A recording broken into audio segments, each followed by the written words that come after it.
دوسرا سیموئیل 21 باب اور اس کی پہلی آیت سے۔ اور داؤد کے ایام میں پے در پے 3 سال کال پڑا، اور داؤد نے خداوند سے دریافت کیا۔ خداوند نے فرمایا کہ یہ ساؤل اور اس کے خون ریز گھرانے کے سبب سے ہے، کیونکہ اس نے جبونیوں کو قتل کیا۔ تب بادشاہ نے جبونیوں کو بلا کر ان سے بات کی۔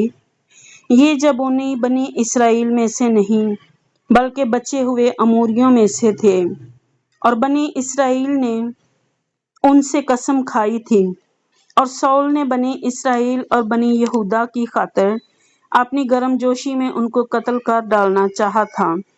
سو داؤد نے جبونیوں سے کہا کہ میں تمہارے لیے کیا کروں، اور میں کس چیز سے کفارہ دوں تاکہ تم خداوند کی میراث کو دعا دو۔ جبونیوں نے اس سے کہا کہ ہمارے اور ساؤل یا اس کے گھرانے کے درمیان چاندی یا سونے کا کوئی معاملہ نہیں، اور نہ ہم کو یہ اختیار ہے کہ ہم اسرائیل کے کسی مرد کو جان سے ماریں۔ اس نے کہا جو کچھ تم کہو میں وہی تمہارے لیے کروں گا۔ انہوں نے بادشاہ کو جواب دیا کہ جس شخص نے ہمارا ناش کیا اور ہمارے خلاف ایسی تدبیر نکالی کہ ہم نابود کیے جائیں اور اسرائیل کی کسی مملکت میں باقی نہ رہیں، اسی کے بیٹوں میں سے 7 آدمی ہمارے حوالہ کر دیے جائیں، اور ہم ان کو خداوند کے لیے خداوند کے چنے ہوئے ساؤل کے جبہ میں لٹکا دیں گے۔ بادشاہ نے کہا میں دے دوں گا، لیکن بادشاہ نے مفیبوشت بن یونتن بن ساؤل کو خداوند کی قسم کے سبب سے جو ان کے یعنی داؤد اور ساؤل کے بیٹے یونتن کے درمیان ہوئی تھی بچا رکھا۔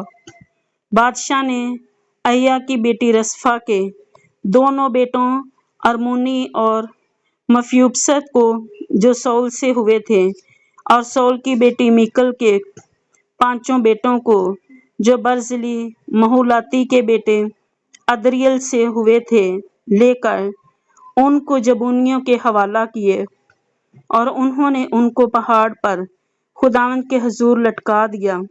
سو وہ 7 ایک ساتھ مرے۔ یہ سب فصل کاٹنے کے ایام میں یعنی جوں کی فصل کے شروع کے دنوں میں مارے گئے۔ تب احیاء کی بیٹی رسفا نے ٹاٹ لیا اور فصل کے شروع سے اس کو اپنے لیے چٹان پر بچھائے رہی جب تک کہ آسمان پر سے ان پر بارش نہ ہوئی، اور اس نے نہ تو دن کے وقت ہوا کے پرندوں کو اور نہ رات کے وقت جنگلی درندوں کو ان پر آنے دیا۔ اور داؤد کو بتایا گیا کہ ساؤل کی حرم احیاء کی بیٹی رسفا نے ایسا ایسا کیا۔ تب داؤد نے جا کر ساؤل کی ہڈیوں اور اس کے بیٹے یونتن کی ہڈیوں کو یبیس چلہاد کے لوگوں سے لیا جو ان کو بیت شان کے چوک میں سے چرا لائے تھے، جہاں فلسطینیوں نے ان کو جس دن کہ انہوں نے ساؤل کو جلبوہا میں قتل کیا ٹانگ دیا تھا۔ سو وہ ساؤل کی ہڈیوں اور اس کے بیٹے یونتن کی ہڈیوں کو وہاں سے لے آیا، اور انہوں نے ان کی بھی ہڈیاں جمع کی جو لٹکائے گئے تھے، اور انہوں نے ساؤل اور اس کے بیٹے یونتن کی ہڈیوں کو ضلع میں جو بنیامین کی سرزمین میں ہے اسی کے باپ قیس کی قبر میں دفن کیا۔ اور انہوں نے جو کچھ بادشاہ نے فرمایا سب پورا کیا۔ اس کے بعد خدا نے اس ملک کے بارے میں دعا سنی، اور فلسطی پھر اسرائیلیوں سے لڑے، اور داؤد اپنے خادموں کے ساتھ نکلا اور فلسطین سے لڑا، اور داؤد بہت تھک گیا۔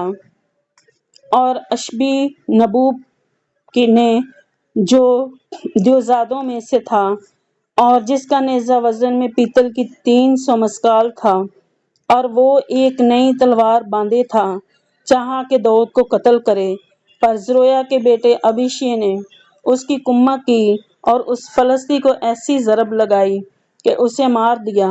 تب داؤد کے لوگوں نے قسم کھا کر اس سے کہا کہ تو پھر کبھی ہمارے ساتھ جنگ پر نہیں جائے گا، تا نہ ہو کہ تو اسرائیل کا چراغ بجھا دے۔